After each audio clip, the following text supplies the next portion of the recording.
Dear friends, welcome to Biblical Parivartana. Once again, welcome to Daily Devotions. దేవుని ప్రేమ ఇదిగో. November 17వ తారీఖు చెందినటువంటి వాక్య భాగం హెబ్రీ 12. అది అంతా చదవం. 18 నుండి 24 వచనాలు గురించి మనం చెప్పుకుందాం. క్రీస్తులో ఎంత ధన్యత ఉంటే ఇప్పుడు పాత ఆచారాల వైపు తిరిగితే ఎంతో ప్రమాదం. ఇక్కడ తిరిగితే పాత అలవాటులకి, ఆచారాలకి తిరిగితే అది బుద్ధి తక్కువ పని అనట్లేదు. అది ప్రమాదకరం, చాలా ప్రమాదం. దేవుడు దహించు అగ్ని, దాన్ని ఎదుర్కోవాలి అన్నట్లుగా. కాబట్టి క్రీస్తులో ఇంత ధన్యత ఉంటే దాని దగ్గరకు వచ్చి మళ్ళీ వేరే వైపు తిరిగితే అది ఆ ధన్యత పోగొట్టుకోవటమే కాదు, చాలా ప్రమాదకరమైంది అని నేను చెప్పట్లేదు, ఎవరో థియాలజీస్ చెప్పట్లేదు, వాక్యం చెబుతుంది. ప్రార్థన చేసుకుందాం. May the words of my mouth and the meditation of our hearts be acceptable in thy sight, our rock and redeemer. Amen. Hebrew పత్రిక రచయిత యేసు యొక్క అతీతమైన ప్రాముఖ్యతతో సహా తన పాఠకులు అవగాహన చేసుకోవాలి. అంతేకాదు, దేవుడిచ్చిన పాత నిబంధనతో పోల్చుచూ క్రొత్త నిబంధనను అర్థం చేసుకోవాలనే ప్రయత్నంలో ఒక ఆసక్తికరమైన నూతన వ్యత్యాసాన్ని హెబ్రీ ఈ వాక్య భాగంలో సృష్టిస్తున్నాడు. మళ్ళా చదువుతాను. హెబ్రీ పత్రిక రచయిత యేసు యొక్క అతీతమైన ప్రాముఖ్యతతో సహా తన పాఠకులు అవగాహన చేసుకున్నటకు దేవుడిచ్చిన పాత నిబంధనతో పోల్చుచూ క్రొత్త నిబంధనను అర్థం చేసుకునవలననే ప్రయత్నంలో ఆ రెండు విషయాలు ఇక్కడ. యేసుక్రీస్తు యొక్క ప్రాముఖ్యత, మరలా పాత నిబంధనకి క్రొత్త నిబంధనకి పోలిక, అది ఆ విషయాలు ఈ పాఠకులు నేర్చుకోవాలి అని ఇక్కడ ప్రయత్నం చేస్తున్నాడు. ఆ ప్రయత్నం చేస్తున్నప్పుడు ఒక నూతనమైనటువంటి వ్యత్యాసాన్ని, పాత నిబంధన క్రొత్త నిబంధన మధ్య ఉన్నటువంటి వ్యత్యాసాన్ని ఇక్కడ ఈ గ్రంథంలో మనం చూస్తాం. దాన్ని సృష్టిస్తున్నాడు ఆయన. ఓకే, ఆల్ రైట్, చదువుకుందాం. 12:18-24. స్పృశించి అంటే తాకి తెలుసుకొనదగినట్టు మండుతున్నట్టు కొండకును అగ్నికిని కారు మేఘమునకును గాఢాంధకారమునకును తుఫానునకును బోరధ్వనికిని మాటల ధ్వనికిని మీరు వచ్చి ఉండలేదు. ఒక జంతువైనను ఆ కొండను తాకిన ఎడల రాళ్లతో కొట్టవలనని ఆజ్ఞాపించిన మాటకు వారు తాళలేక ఆ ధ్వని వినని వారు, ఎందుకంటే దేవుడు మాట్లాడుతున్నాడు, ఆ ధ్వని వినిన వారు మరి ఏ మాటయు తమతో చెప్పవలదని మోషేను బ్రతిమలాడుకున్నది. మరియు ఆ దర్శనం ఎంతో భయంకరంగా ఉన్నందున మోషే, నేను మిక్కిలి భయపడి వణుకుతున్నాను అనెను. ఇప్పుడైతే సియోనను కొండకును జీవము గల దేవుని పట్టణమునకును అనగా పరలోకపు యెరూషలేమునకును వేవేల కొలది దేవదూతల యొద్దకును పరలోకమందు వ్రాయబడి ఉన్న జ్యేష్ఠుల సంఘమునకును వారి మహోత్సవమునకును అందరి న్యాయాధిపతి అయిన దేవుని యొద్దకును సంపూర్ణ సిద్ధి పొందిన నీతిమంతుల ఆత్మల యొద్దకును క్రొత్త నిబంధనకును మధ్యవర్తి అయిన యేసు వద్దకును హేబేలు కంటే మరి శ్రేష్టముగా పలుకు ప్రోక్షక రక్తమునకును మీరు వచ్చి ఉన్నారు. ఓకే, ఇది చాలా గంభీరమైనటువంటి విషయం. కొంచెం శ్రద్ధ పెట్టి దయచేసి వినండి. ఇప్పుడు ఈ గ్రంథకర్త ఏం అంతకుముందు ఆచారాలు చేసుకున్నారు యూదుల్లాగా. ఇప్పుడు యేసుక్రీస్తు వరకు తిరిగారు. ఆయనలో ఎంత ధన్యత, ఎంత శ్రేష్టత, ఎంత మేలున్నది అని మొట్టమొదటి నుండి మొదటి అధ్యాయం నుండి చెబుతూ వచ్చాడు. అది మెయిన్ టాపిక్ అన్నమాట. అప్పుడు మీరు తిరిగే దానికి దీనికి కలవేసేసి యేసుక్రీస్తుని విందాం, ఆయన్ని విశ్వసిద్దాం, అంతకుముందు ఉన్నటువంటి ఆచారాలు కూడా మనం అనుసరిద్దాం. అప్పుడు మరి మారినటువంటి ఆ యూదులు కూడా ఉంటారు కదా! వాళ్ళు కూడా సంతోషపడతారు. వాళ్ళు మన బంధువులే కదా! వాళ్ళు కూడా టెంపుల్‌కి వస్తున్నారు కదా! వాళ్ళు కూడా సినగాగులకు వస్తున్నారు కదా! మరి పాత నిబంధన కూడా మనం చదువుకుంటున్నాం. దాన్నెందుకు వదిలిపెట్టం అని రెండిటిని కలపటానికి వాళ్ళు ఆ పాఠకులు ప్రయత్నించినప్పుడు ఆయన లేదు లేదు దానికి దీనికి కలవేయకూడదు అని చెప్పినటువంటి ఈ పత్రిక, వాక్య పత్రికలో ఉన్నటువంటి ఆలోచనలు. ఒకవైపు అది 18వ వచనం చదువుకున్నాం కదా! మరలా చదువుతాం. ఒకవైపు క్రైస్తవులు సృష్టించి తెలుసుకొనదగినట్టియు, మండుచున్నట్టియు, ఇక ఇదంతా దేవుడు తన ధర్మశాస్త్రాన్ని మోషేకిచ్చినప్పుడు జరిగినటువంటిది. సినాయి పర్వతం మీద. సియోను పర్వతం వేరు, సినాయి పర్వతం వేరు. ఇది సినాయి పర్వతం. ఒకవైపు క్రైస్తవులు స్పృశించి తెలుసుకొనదగినట్టియు, మండుచున్నట్టియు, కొండకును, అగ్నికిని, కారు మేఘమునకును, గాఢాంధకారమునకును, తుఫానులకును, బోరధ్వనికిని, మాటల ధ్వనికిని మీరు వచ్చి ఉండలేదు. ఈ సూచన స్పష్టంగా సినాయి పర్వతంపై దేవుడు మోషేను కలుసుకున్నప్పుడు జరిగినటువంటి సమయానికి చెందిందని కొంచెం ఆ బైబిల్ హిస్టరీ తెలిసినటువంటి వాళ్ళు గ్రహించుకుంటారు. ఆ దైవ దర్శనం థియోఫనీ అంటారు.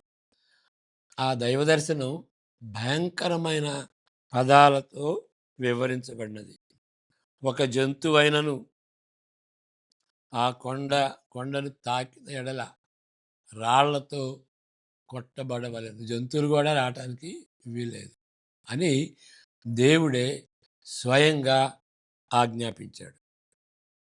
మోషే కూడా బాగా భయపడిపోయాడు.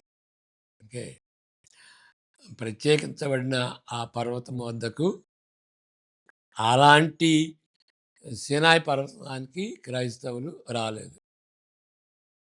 అది ఒకవైపు చెప్తున్నాడు. రెండో వైపు అంటే మరి ఎక్కడికి వచ్చారు వాళ్ళు అనేదానికి చెప్తున్నాడు. క్రైస్తవులు వేరొక పర్వతం వద్దకు వచ్చిరి. సియోను పర్వతం వరకు వచ్చారు. సినాయి కాదు, సియోను. కానీ రచయిత ఇక్కడ ఒక ఒక మలుపు మన వైపు విసిరినట్టుగా ఉంటుందన్నమాట. ఇట్లా తీసుకుంటే వెంటనే మనం ఏమనుకుంటాం, ఈ దారిలో వెళ్తాడనుకుంటాం. కానీ ఇట్లా అనుకోనటువంటి రీతిగా ఈ మలుపు తీసుకుంటాడు. ఇది ఆశ్చర్యం కలిగించేటువంటి మలుపు. అదేంటో చూద్దాం. రచయిత ఒక మలుపును మన వైపు విసిరినట్లుంటుంది. మనము చేరుకునే పర్వతం ఎడారిలో ధర్మశాస్త్రం ఇవ్వబడిన సీనాయి కాదని మనం చెప్పుకున్నాం అంతకుముందే. అది కాదు. దావీదు రాజవంశమునకు చెందిన సియోను పర్వతం. సీనాయి కాదు, సియోను పర్వతం. జయన్ అంట కదా ఇంగ్లీష్లో. సియోను పాటల పుస్తకం అని అంటాం కదా, అలాంటిది సియోను అంటే అది న్యూ సిటీ అన్నమాట. అంతకుముందు జబూ సిటీ అనేది ఉండేది. ఇప్పుడు అక్కడే న్యూ సిటీ, ఇప్పుడు న్యూ ఢిల్లీ లాగా, లేకపోతే న్యూ క్యాల్కటా, సాల్ట్ లేక్ని న్యూ క్యాల్కటా లాగా, లేకపోతే ఒక విధంగా మరి అంతగా నాకు హిస్టరీ హైదరాబాదు, సికింద్రాబాదు అంత హిస్టరీ తెలియకపోయినా కానీ మరి సికింద్రాబాదు ఒక విధంగా అది ఓల్డ్ సిటీ అంటాం కదా, హైదరాబాదులో ఒక ప్రాంతంలో ఓల్డ్ సిటీ అంట. ఇది న్యూ సిటీ. ఆ విధంగా న్యూ సిటీని కట్టాడు దావీదు మహారాజు. దాన్ని సియోను పర్వతం అంటారు. అక్కడ దేవాలయం కట్టాడు. అంటే కట్టాలనుకున్నాడు. సొలొమోను తన కుమారుడు కట్టాడు. అది బ్యాక్‌గ్రౌండ్. ఆలయము నిర్మించబడిన యెరూషలేము అని గ్రంథకర్త చెప్పబోతున్నాడని ముందుగా మనకి అనిపిస్తుంది.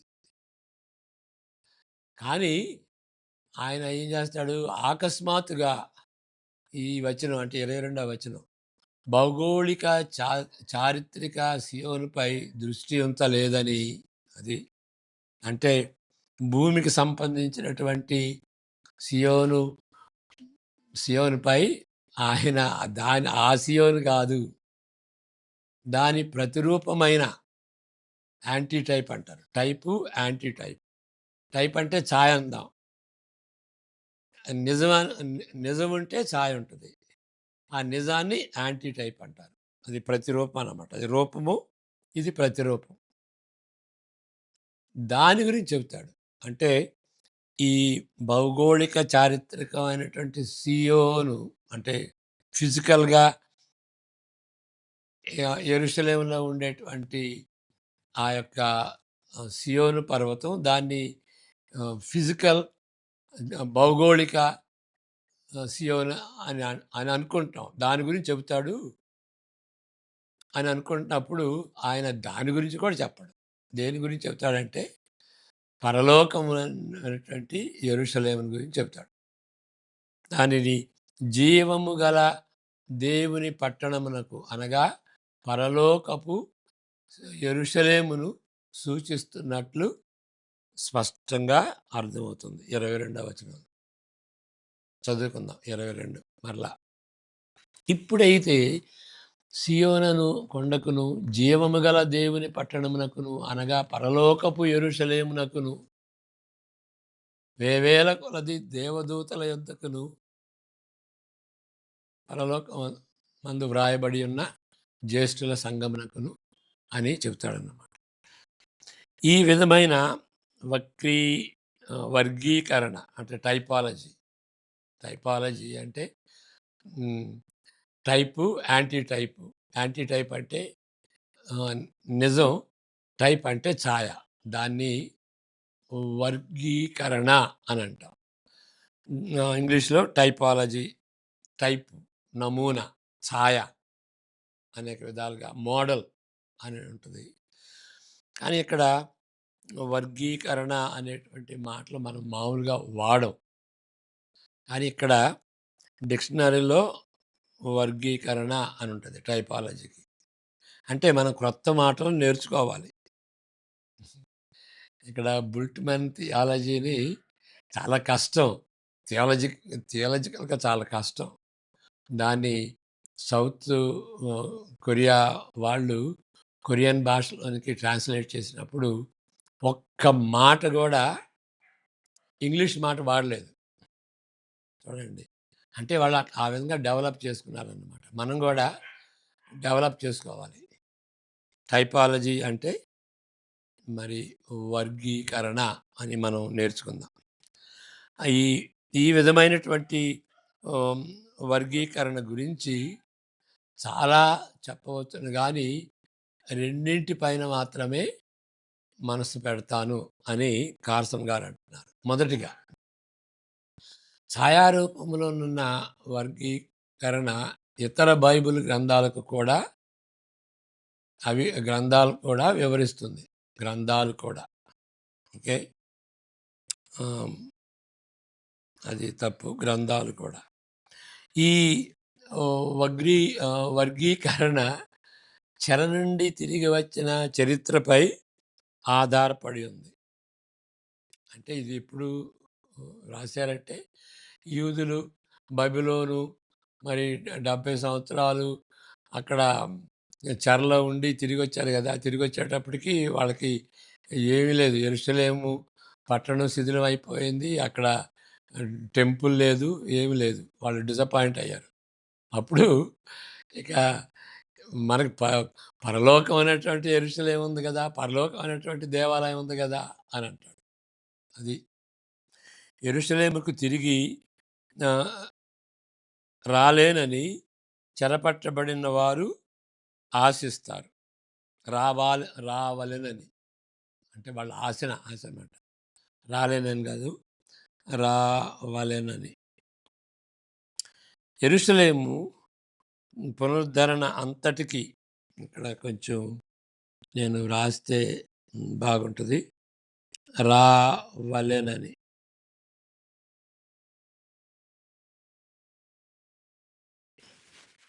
గ్రంథాలు.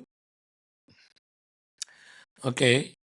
ఆహ్, అప్ వాళ్ళు యెరూషలేం తిరిగి రావాలి అని వాళ్ళు అంటే అందరూ రాలేదు. కొంతమందే వచ్చారు. వాళ్ళు చెర నుండి, బబిలోను నుండి తిరిగి రావటానికి చాలా కష్టమైంది. ఎందుకంటే 70 సంవత్సరాల్లో వాళ్ళు సెటిల్ అయిపోయారు. ఇంకా ఎందుకు అయ్యా మేము వెళ్ళటం అని చాలామంది రాలేదు. కానీ నిష్ఠగా ఉన్నటువంటి యూదులు వాళ్ళు యెరూషలేం తిరిగి వచ్చారు. వాళ్ళలో ఆ ఆశ ఉంది తిరిగి రావాలని. యెరూషలేము పునరుద్ధరణ అంతటికి సూచనార్థంగా మారింది. ఇప్పుడు అంటే యెరూషలేము అంటే ఇప్పుడు ఏమైందంటే దానికి అర్థం ఏమైందంటే పునరుద్ధరణ అనేటువంటి అంటే రిపేర్ చేసినటువంటి దానికి. మరి ఒక విధంగా యెరూషలేము తిరిగొచ్చినటువంటి వాళ్ళు ఆహ్, ఎజ్రా, నెహెమయ వాళ్ళు అంతకుముందు ఆహ్, అంతకుముందు మొదటి కితాగా వచ్చినటువంటి వాళ్ళు దానంతా ఆహ్, మరమ్మతు చేసుకున్నారు గదా! కాబట్టి యెరూషలేం అనేది పునరుద్ధరణ పట్టణంగా ఆహ్, దాన్ని సూచించేటువంటి రీతిగా అది మారింది.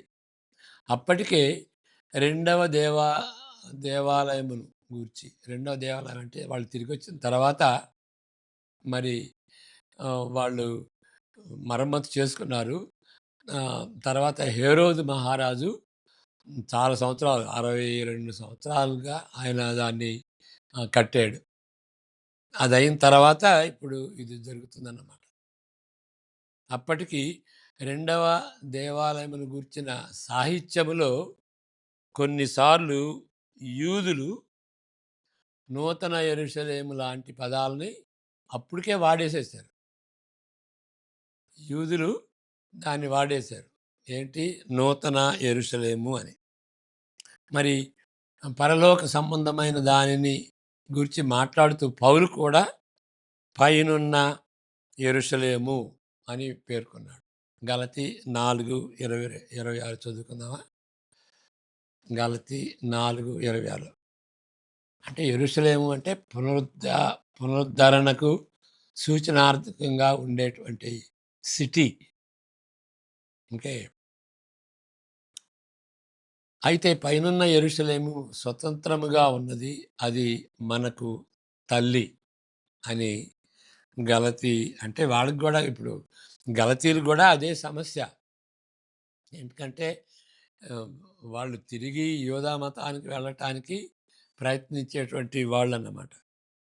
అలాంటప్పుడు ఎందుకయ్యా మీరు పరలోకమైనటువంటి పరలోక యెరూషలేముకొచ్చి మరలా తిరిగి వెళ్తాం ఏంటి అని అది మనకి తల్లి అని అంటాడు. బైబిల్ యొక్క చివరి గ్రంథము మరి ప్రకటన గ్రంథం. యెరూషలేము అను పరిశుద్ధ పట్టణమును దేవుని మహిమ గలదై పరలోకమందున్న దేవుని యొద్ద నుండి ఆ యొక్క యెరూషలేము దిగివచ్చుట నాకు చూపెను అని అక్కడ యోహాను ప్రకటన గ్రంథం రాస్తూ ఆహ్, ఆ పరలోకం గురించి చెప్తాడు. ప్రకటన గ్రంథం 21, 21, 22 ఈ 2 గూడాను పరలోకం గురించి చెప్పబడింది. కాబట్టి ఇక్కడ ఏంటి అనంటే యెరూషలేము అనంటే సియోను పర్వతం కాదు. పై ఆహ్, పైనుండి వచ్చేటువంటి పరలోకానికి చెందింది ఆ మాట అని మనం గ్రహించాలి. అని ఇక్కడ హ్మ్. ఇక్కడ హెబ్రీ పత్రికే చెబుతుంది. రెండో విషయం ఈ పరలోక యెరూషలేమునకు క్రైస్తవులు వచ్చినట్లయితే దానిని ఏ విధంగా మనం అర్థం చేసుకోవాలి? పరలోక యెరూషలేముకి క్రైస్తవులు వచ్చారు అంటే అది ఏంటి? ఏ విధంగా అర్థం చేసుకోవాలి? క్రైస్తవులగుట ద్వారా అది కేవలం క్రైస్తవులు అవుట ద్వారా. అంతకుముందు వాళ్ళు యూదులు. వాళ్ళు క్రైస్తవులు అవుట ద్వారా జీవము గల దేవుని సన్నిధిలో సమకూర్చబడినటువంటి సమాజంతో మనం కలుపబడ్డాం. అంటే మన పౌరత్వం పరలోకంలో ఉంది. మన పేర్లు పరలోక గ్రంథంలో వ్రాయబడినాయి. ఫిలిప్పీ 4:3 అదొక మీ పేర్లు పరలోక పరలోకపు గ్రంథంలో వ్రాయబడినవి. బుక్ ఆఫ్ లైఫ్, జీవ గ్రంథంలో వ్రాయబడినవి. కాబట్టి ఎవరైతే యేసుక్రీస్తు దగ్గరకు వస్తారో వాళ్ళు పరలోకంలో ఉన్నటువంటి వాళ్ళతో కలపబడతారు. అక్కడ పరలోకపు సిటిజన్షిప్ పొందుతారు. సింహాసనం చుట్టూ వేలకు వేలుగానున్న దేవదూతల ఆనందకరమైన సమాజంలో మనము చేరి ఉన్నాము. ఇంకా క్లుప్తంగా చెబితే 23, 24 వచనాల్లో ఉంటుందన్నమాట. న్యాయాధిపతి అయిన దేవుని యొద్దకు వచ్చి ఉన్నాము. సంపూర్ణ సిద్ధి పొందిన నీతిమంతుల ఆత్మలతో కలపబడ్డాము. చూడండి, సంపూర్ణ సిద్ధి పొందిన అంటే పరలోకంలో వెళ్ళినటువంటి వాళ్ళు సంపూర్ణులయ్యారు. ఆ సంపూర్ణులైనటువంటి వాళ్ళు వాళ్ళ నీతిమంతుల ఆత్మలతో కలపబడ్డాం. అన్నిటికంటే ఉత్తమమైనది ఏంటి అని అంటే క్రొత్త నిబంధనకు మధ్యవర్తి అయిన యేసునొద్దకు చేరి ఉన్నాము. అంతిమ దర్శనమైన జ్యేష్ఠుల సంఘం అని మనం చదువుకున్నాం 23లో, మళ్ళీ చదువుతాం. ఆ అంతిమ సంఘంలో చేరుట అంటే దీని అర్థం ఇది అని మనం గ్రహించుకుందాం. ఏంటండి జ్యేష్ఠుల సంఘం అంటే ఏంటి అని అంటే ఇదే. న్యాయాధిపతి అయిన దేవుని దగ్గరికి రావటం, యేసుక్రీస్తు దగ్గరికి రావటం, ఆయన నమ్మటం, క్రైస్తవులు కావటం, అప్పుడు పరలోకంలో ఉన్నటువంటి వారితో కలపబడ్డాం. అదే జ్యేష్ఠుల సంఘంలో చేరటం అని అర్థం. అంతేగాని యేసుక్రీస్తు జ్యేష్ఠపుత్రుడు కాబట్టి మనం జెహోవా విట్నెస్‌లో వాళ్ళలో చేరితే మనం ఆ సంఘంలో చేరినట్టుగా ఆ అర్థం కాదు ఇది. పరలోకంలో ఉన్నటువంటి వారితో మనం కలుసుకున్నాం. అది ధన్యత అన్నమాట. ఆ లెక్కలో ఉన్నది. మన పేర్లు జీవగ్రంథంలో వ్రాయబడినవి. న్యాయాధిపతి అయిన దేవుని యొద్దకు వచ్చి ఉన్నాం. సంపూర్ణ సిద్ధి పొంది ఉన్నాం. నీతిమంతుల ఆత్మలతో కలపబడ్డాం. జ్యేష్ఠుల సంఘంలో మనం చేరి ఉన్నాం. యేసుక్రీస్తు యొద్దకు చేరటం అంటే అది. ఆ విధంగా అర్థం చేసుకోవాలి. ఇంత ధన్యత ఉందన్నమాట దీనిలో. ఇంత ఉండి మనం చదువుకుందాం 23, 24 పరలోకమందు వ్రాయబడి ఉన్న జ్యేష్ఠుల సంఘమునకు వారి మహోత్సవం చూడండి, వారి మహోత్సవమునకు అందరి న్యాయాధిపతి అయిన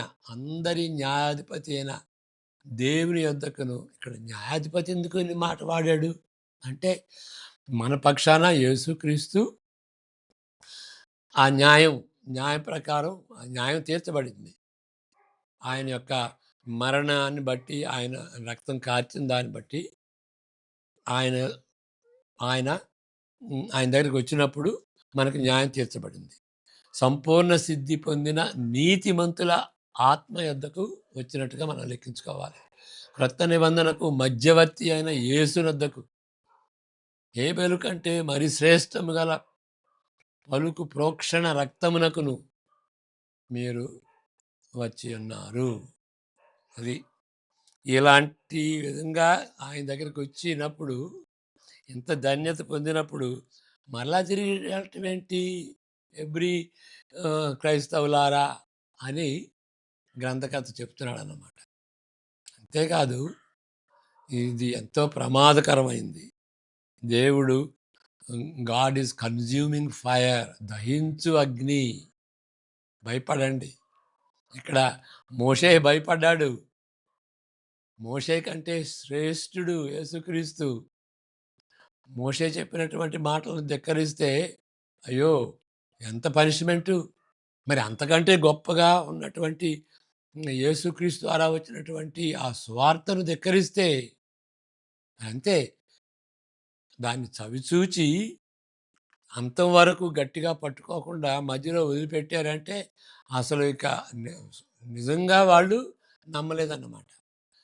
అలాంటప్పుడు ఇక ఇక ఏది చెప్పినా కానీ కష్టం. మనం ఇంకా అంతా చెప్పేదంతా చెప్పావు, నువ్వు యేసు ప్రభు నమ్మానంటున్నావు, ఇంకేం చెప్పాలయ్యా. అలాంటి వాళ్ళు కూడాను దే దేవునికి సాధ్యమే. మనకు అసాధ్యం, దేవునికి సాధ్యమే. వాళ్ళు కూడా తిరిగి రావచ్చు అన్నమాట యేసుక్రీస్తు దగ్గరికి. అంటే అంతం వరకు యేసుక్రీస్తుని నమ్ముకోవాలి. మధ్యలో వదిలిపెట్టేటువంటి ప్రమాదం ఈ హెబ్రీ హెబ్రీ క్రైస్తవులకు ఉన్నది కాబట్టి ఈ యొక్క వార్నింగ్ ఇచ్చాడు. ఆ వార్నింగ్ ఏంటి అంటే చాలా ప్రమాదం అయ్యా. దేవుడు అంత అంత దేవుడు అంతగా ప్రేమించి యేసుక్రీస్తుని పంపించి నీ పక్షాన ఆయన శిలువలో మరణిస్తే ఇంకా ఆయన వదిలిపెట్టి ఇంకా అతి ఏమన్నది. డేంజర్. ఇక ఎంత డేంజర్ అంటే నరకమే. అది ఈ మాటలు మేము చెప్తాం. ఎవ్రీ పత్రికలో ఈ విధంగా ఉన్నాయి. ఇక మీరు నిర్ణయించుకోవాల్సింది మీరే. అంటే హృదయంలో ఆయన నమ్మాలి. ఏదో పైకి ఆచారాలుగా పాస్టర్ని మభ్యపరచడానికి, లేకపోతే నేను నేను పెళ్లి చేసుకోవాలి కదండి, నా అంత్యక్రియలు జరగాలి కదండి, అందుకని మేము చర్చికి వెళ్తున్నాం, అలాంటిది కాదు. అది ఎందుకు పనికిరాదు. అది పాస్టర్ని మోసం చేయొచ్చు, క్రైస్తవుని మోసం చేయొచ్చు, కానీ దేవుని మోసం చేయలేం. కాబట్టి హృదయపూర్వకంగా మనం ఆయన వైపుకు తిరగాలి. ఆ విధంగా హృదయపూర్వకంగా జరిగినటువంటి వాడు అంతం వరకు సహించుకుని యేసుక్రీస్తుని హత్తుకుంటాడు. విశ్వాసం అంటే అది. ప్రార్థన చేసుకుందాం.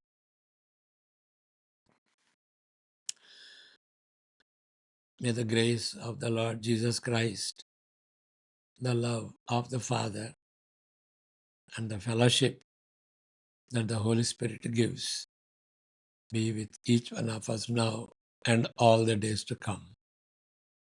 Amen. God bless you.